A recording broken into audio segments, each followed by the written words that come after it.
If you're fluent in English but still feel unsure when speaking to patients, colleagues, or staff, then this one's for you. In this video, I'm giving you communication tips that has helped doctors, surgeons, healthcare leaders, nurses from all over the world. So you can sound clear, confident, and professional, all without trying to sound perfect.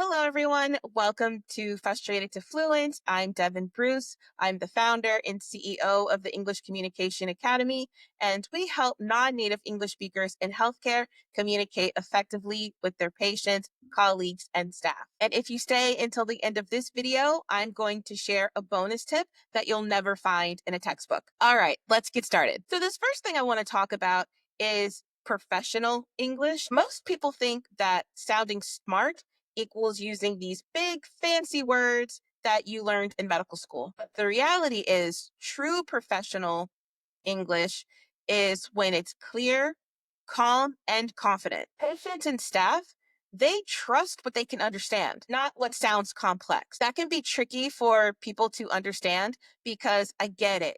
When you are a non-native English speaker in healthcare and you are trying to make sure that you come across a certain way, you naturally want to lean in onto those big fancy words because you might think that that makes you sound more fluent, but unfortunately, that's not true. It actually makes you not sound clear. People don't really understand what you're saying when you use those big fancy words because we don't really talk like that. A perfect example of this is we had someone say they would rather commence the treatment instead of start the treatment because commence the treatment sounds more educated.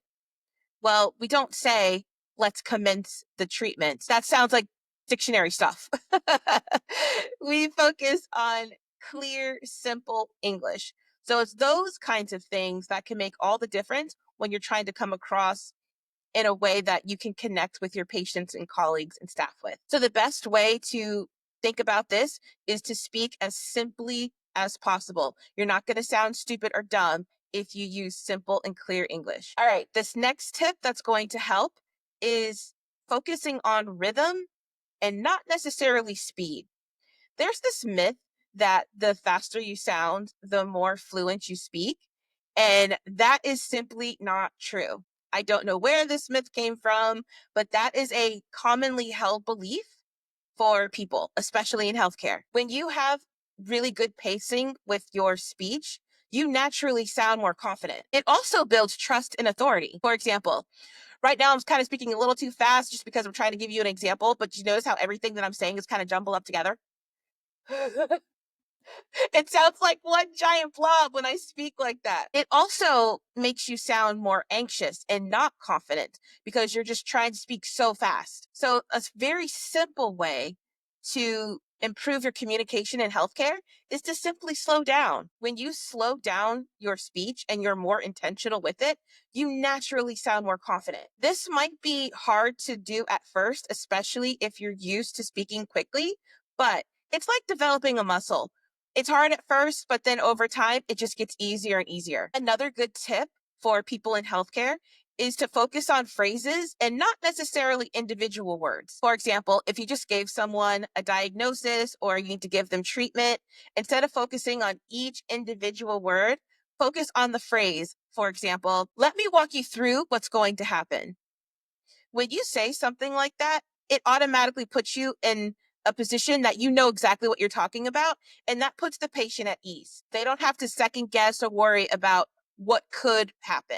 They're going to know what is going to happen, and that makes all the difference. Also, let's say if your patient or someone else is speaking a bit unclearly, you can just ask them something like, just to clarify, are you talking about, or let me make sure I understand what you're saying.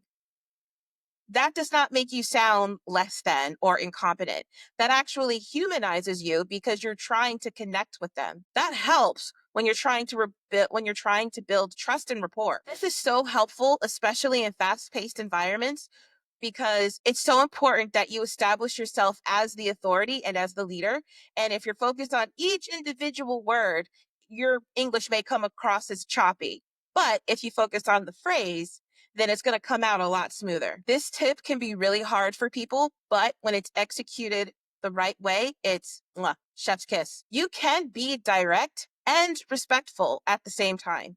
So many non-native English speakers in healthcare struggle with this because they don't want to come across as too rude. Or they might think that they're worthy enough to even say anything because they're so worried about how their English is. But you can be direct without being cold. For example, instead of saying, well, maybe you could, you could just say, here's what I recommend. That's very direct. When you say, here's what I recommend, that's very direct, but it's not rude. And you can use that saying for a lot of different conversations. The ones that are very intense and the ones that are just important. Like if you're giving a big medical presentation. When you can focus on phrases that are direct and respectful, that's automatically going to level you up and people are going to see you as an authority because you are. All right, here's a great bonus tip. Emotional clarity beats perfect grammar every time. This may be a hot take for some, so hear me out. People don't remember perfect sentences. They remember how you made them feel. So if you're giving a presentation or if you're giving a diagnosis or you're doing something very important, they're not going to think, yes, I remember. They spoke perfect English with perfect grammar. No, they're going to remember, wow, that person made me feel amazing.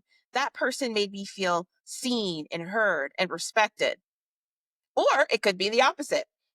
Man, that person really, I didn't like that person. I didn't like the way they made me feel when I spoke to them. So a good way to make sure that you're communicating effectively is just making sure that you're focusing on the connection because people always want to feel safe and heard and seen. So if you have mistakes, a few grammar mistakes, that's okay because having that emotional connection with them is way more important.